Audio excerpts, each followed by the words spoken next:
दिव्याच्या औसेची कहाणी. ऐका दीपकांनो तुमची कहाणी. आटपाट नगर होते. तेथे एक राजा होता. त्याला एक सून होती. तिने एके दिवशी घरातील पदार्थ स्वतः खाल्ले आणि आळ उंदरांवर घातला. आपल्यावरचा प्रमाद टळला.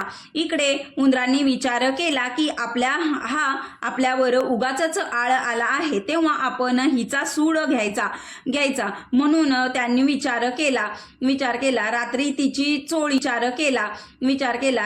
तिची चोळी पाहुण्यांच्या हातरुणात नेऊन टाकली. दुसऱ्या दिवशी हिची फजिती झाली. सासू दिरांनी नंदांनी केली. घरातून हकलवून दिले. हिचा रोजचा नियम असा रोज दिवे घासावेत, तेल वात लावावे, स्वतः लावावेत. खडी साखरेचा त्यांच्या ज्योती साराव्यात.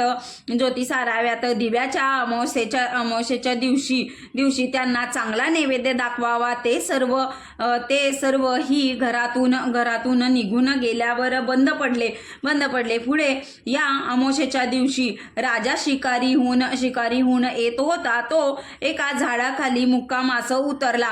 तेथे त्याच्या दृष्टीस एक चमत्कार पडला. आपल्या गावातील सर्व दिवे अदृश्य रूप धारण करून झाडावर येऊन बसले होते.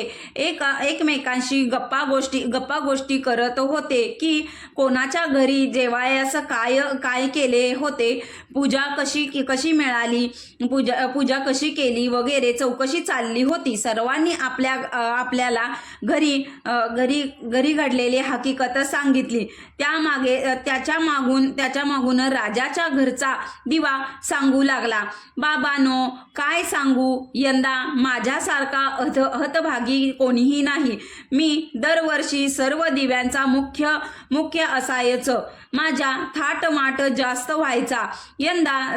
यंदा अशा विपत्तीत दिवस काढावा लागत आहे. इकडे इतकं म्हटल्यावर त्यास सर्व दीपकांनी विचारले, असं होण्याचं कारण काय? मग तो सांगू लागला. बाबांनो, काय सांगू, मी या गावचा राजाच्या घराचा दिवा.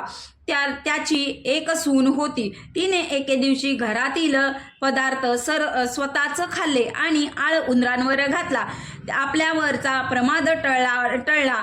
इकडे उंदरांनी विचार केला, या आपल्यावर उगाच आळ घातला आहे, तेव्हा आपण तिचा सूड घ्यायचा म्हणून सर्वांनी विचार केला आणि रात्री तिची चोळी पाहुण्यांच्या हातरुणात नेऊन टाकली. दुसऱ्या दिवशी तिची फजिती झाली. सासू दिरांनी निंदा केली.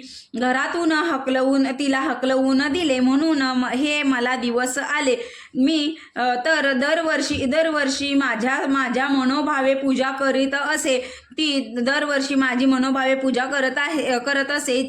ती जिथे असेल तिथे खुशाल असो म्हणून त्यांनी तिला आशीर्वाद दिला. सदरहून घडलेला प्रकार राजा श्रवण केले. आपल्या सुनेचा अपराध नाही अशी त्याची खात्री पटली. घरी आला. कोणी प्रत्यक्ष पाहिले आहे का म्हणून तिची चौकशी केली. तिला मेना पाठवून आणविले. झालेल्या गोष्टीची क्षमा मागितली. साऱ्या घरात मुख्यरित्या केल्या. सुखाने रामराज्य करू लागले. जसं तिला दीपक पावला आणि तिच्यावरचा आळ टळला, तसं तुमचा आमचा टळो. ही 60 उत्तरीची कहाणी. 5 उत्तरी सुफळ संपूर्ण अशी होती ही दिव्याची कहाणी. तर सर्वांनीही ऐकावी दिव्याची कहाणी. ज्याप्रमाणे तिला जसं दिवा पावला आहे तसा सर्व आपल्यांना पावो.